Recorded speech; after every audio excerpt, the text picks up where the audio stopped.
Today's episode of Adapt and Respond is sponsored by Ghouls, Gals, Poultry, and Poltergeist Products.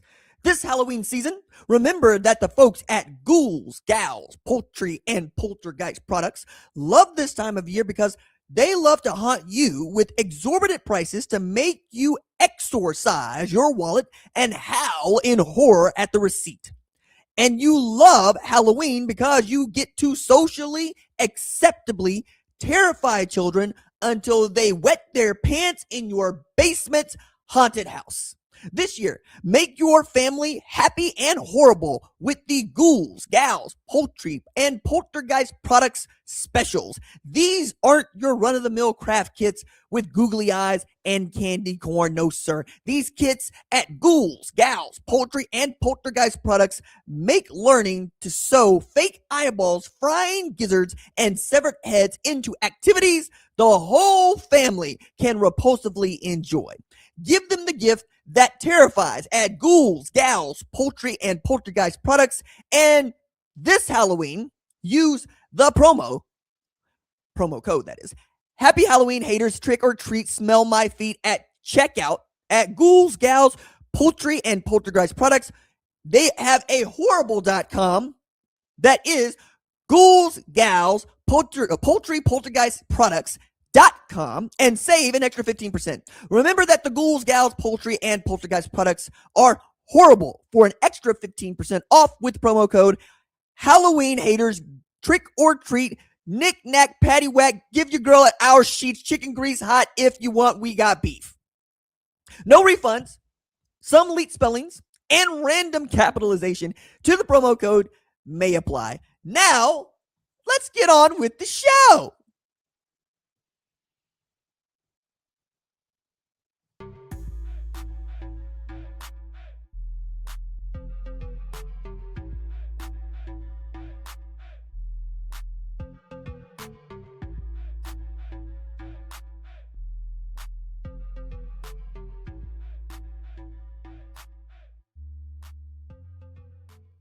What's up, kid folk? It's RJ Young. I am not on a step mill.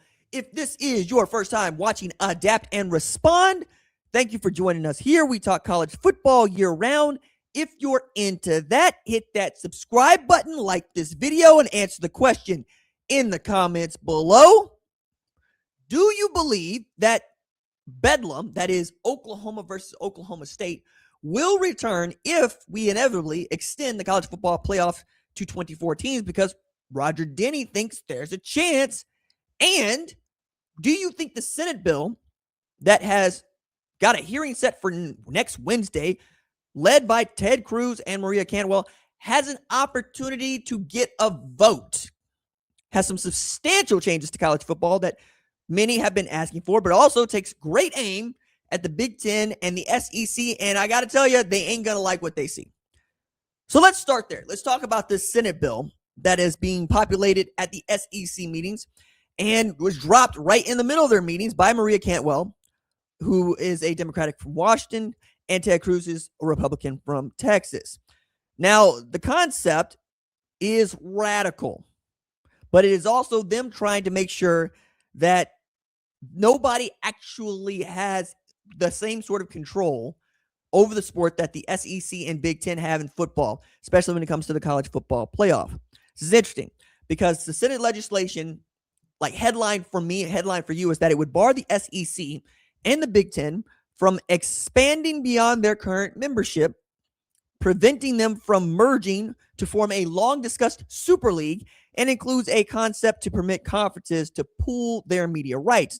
Despite the latter, this, according to Ross Dellinger at Yahoo, being a voluntary option only, the pooling of rights is a divisive topic in which the SEC and Big Ten leadership are so against that they released a joint white paper in February detailing why such a move would not solve the financial issues facing the industry. This is true. It would not solve the financial issues facing the industry, but it would help to close the gap between everybody else and those two all-powerful leagues. Now, the SEC has already said it wants some other things changed, and these are included in the bill, like one-time transfer limit, 5-year eligibility standard, agent registry, and a strict revenue cap. But to get those things, they would also have to cede the control that they currently hold over the sport. And I don't see any way in which they're going to do that. So Wednesday, everybody got the same idea because that was when the bill first went out across the nation. And quickly, the National Urban League and several other player associations associated with college got on a phone call with Cantwell to tell her how much they don't like what's going on here. Featured more than 40 people, according to Yahoo, and lasted over an hour. And it was very clear, as it's always been clear, getting anything like this passed is going to be one of the 12 labors that Hercules just decided, I guess I'll do it. Maybe it's the 13th one he just decided he didn't want to. But we need all the support. We need support from Democrats. At least 7 Democrats have to vote for this. And every single Republican would have to vote for this for it to get done, right? So this is not political issue in as far as, what it is that we are thinking pertains to the money as much as is a political issue as to who's in control and who's got the power to do what. And right now, that really is the Big Ten and the SEC, right? The Big Ten and the SEC make up more than 60% of all of the media value in the college sports market. That is enormous. And that's why they have such control over the college sports market and what it does. It's also why they're not really interested in pooling the rights, because they seem hell-bent on not pooling the rights. So here's what the SEC's presidents and chancellor said in a statement about their media rights proposals. Quote, "The Southeastern Conference recognizes and appreciates the many ongoing discussions regarding potential system-wide improvements to ensure the future success of college athletics. The SEC has been intentional through the years of thoughtful planning and decision-making in strategically positioning itself for future media negotiations. The conference must retain the ability to act in the best interest of its membership. As such, the SEC does not support assigning its media rights to a third party and remains firmly committed to independently conducting its media negotiations." This is them saying we decline the opportunity to pool into one union with one person representing our interests. We would like to represent our own interests. And frankly, that's where a lot of people want to land, right? Now, the Senate bill also says, though, that if it's passed, 75% of the 138 FBS schools would need to opt in to pooling the rights to trigger this. So that means 104 programs out of 138 would need to say, we would like to have our rights collectively bargained, right? Right now, you're probably not going to get 25% of those schools to say the same thing.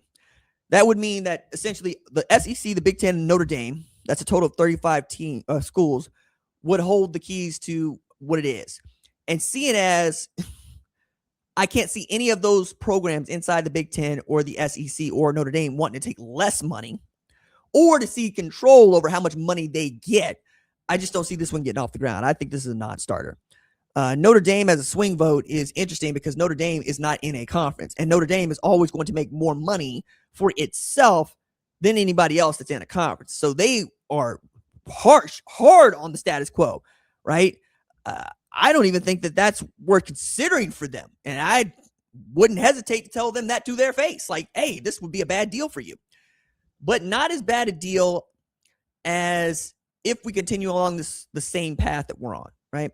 Meaning bickering and fighting about it. I'm not talking about the SEC's media deal or the Big Ten's media deal. I am talking about getting upset about what you already signed.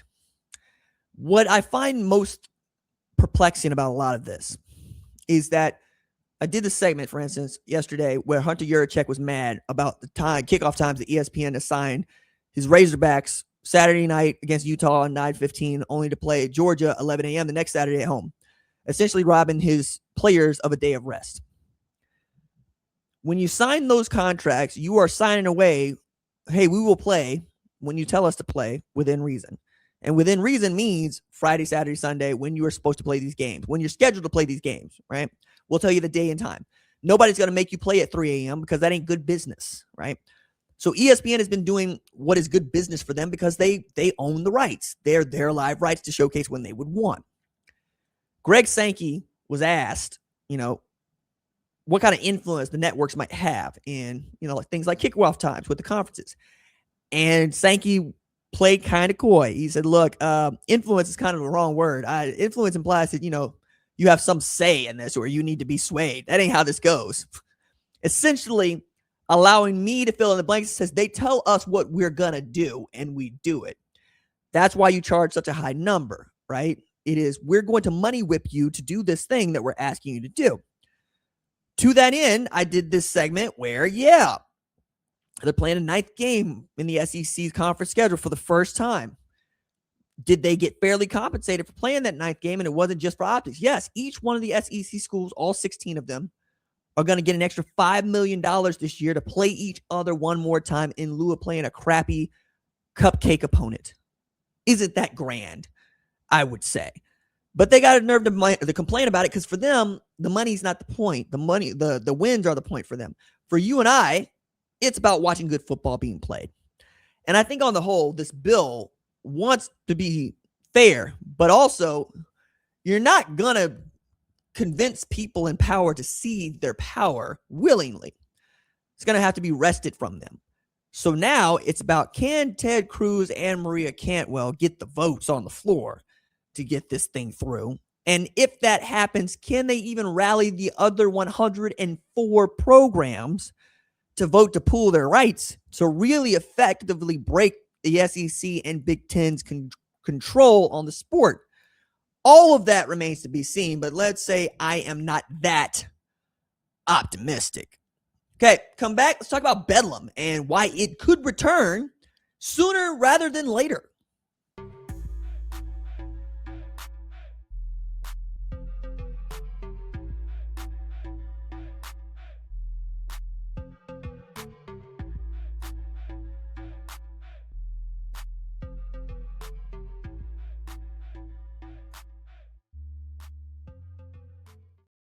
This segment is sponsored by Ricardo's Huevos Rancheros in Turley, Oklahoma. The only restaurant in Green Country where the tagline is wet and saucy. That's right, wet and saucy. Get your eggs scrambled and milk swirled at Ricardo's Huevos Rancheros today. This segment is sponsored by Who is Mike Jones Event Planning? Getting married this year? Organizing a corporate function that needs all the trimmings? Who is Mike Jones Event Planning? Who? Mike Jones. Who? Mike Jones. Who is Mike Jones Event Planning is your premier event coordinating and concierge firm.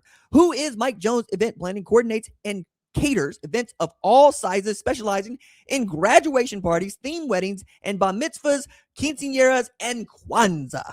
Who is Mike Jones Event Planning wants to make sure that your event goes off without a hitch, and that means chopped and screwed planning ahead now. So put them H-Town haters on Front Street. Remember, back then, they didn't want you. Now you're hot. They all on you. To make all of your dreams come true, call Who is Mike Jones Event Planning at 281-330-8004. Back on Adapt and Respond with me, RJ Young. If you are new to the channel, subscribe. Join the more than 152,000 people that watch this channel. Join the more than 700,000 viewers that have watched this channel over the month of May when there's no football being played. Y'all are absolutely wild. But I think it's because we do topics that you enjoy and you like. And if there's a topic you want discussed, I got an open thread on the community tab on the YouTube channel where I'm asking you, send me your hottest college football take. The best one we will talk about on air. It's where we at right now. One of those is, for me, could the Bedlam rivalry return sooner rather than later? So Bedlam, according to Roger Denny, is back on the table. Now, you'll remember, Bedlam is Oklahoma versus Oklahoma State. Then at the start called Oklahoma A&M. The two first met playing football in 1904, and they played 118 times since, and Oklahoma has waxed that ass many times since. But when Oklahoma decided to up and lead the Big 12 for the SEC, Oklahoma State was not interested in making a non-conference game out of what used to be a conference game. Now it seems that might be back on the table because, A, there's an appetite for it. We never wanted it to go away. Even though if you're a Pokes fan, you might have wanted it to go away. But here of late, y'all been winning more than you've been losing, so maybe you wanted to stay. But it could come back because you have a new athletic director in Roger Denny who wants to see that thing done. And also, the changing college football landscape might make it easier to do. So here's what he said on February 15th, not long after he took over as the athletic director at OU. This is what he said about Bedlam. It's huge for our state and our fans. We've said pretty openly that something we think is important to Oklahoma. The state, not just the institution. So if we have a way to play Oklahoma State in a way that doesn't limit our opportunities in the college football playoff, certainly that's something we'd want to look into. He goes on.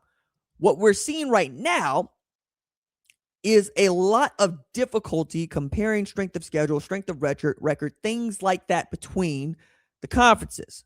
So for us to take one thing to lead to another, which is scheduling more difficult opponents, we've got to have trust that that's going to be reflected in the selection process. I think the CFP and that group are working really hard to make sure that they can build that trust, but that's got to be part of it. And so I wouldn't commit to it either way. We've got to know that we will be rewarded for doing that. And I think with a 2014 playoff, you can be. Now, the early impediment to such a thing, I think, is already the 2014 playoff.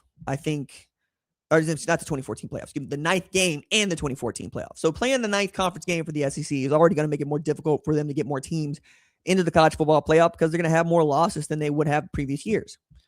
The Big Ten has been playing a 9-game conference schedule since 2016. It is also proven to be a really good and sharp tool, right? Yes, the SEC was lording over the sport with Clemson 2016, 2017, 2018, 2019. But you take a look at what the Big Ten has been able to accomplish with its 9-game schedule and entering in more teams in fact. And I would argue that conference schedule has made them stronger, right? Oregon winning the Big Ten champion in his first year as a member, playing in the college football playoff for 2 consecutive years. Indiana winning its first Big Ten championship, 21st century, first national championship ever. Michigan cheating, still managed to run the table, go undefeated 2023, win the Big Ten championship and the national championship. It has made them sharper and stronger when they go play those teams that were lording over the sport south of the Mason-Dixon line.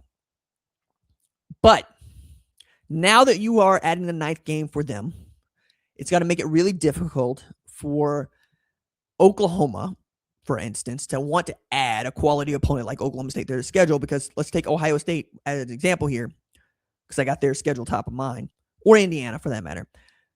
2 of the first 3 opponents that Ohio State is going to play include Ball State and Kent State.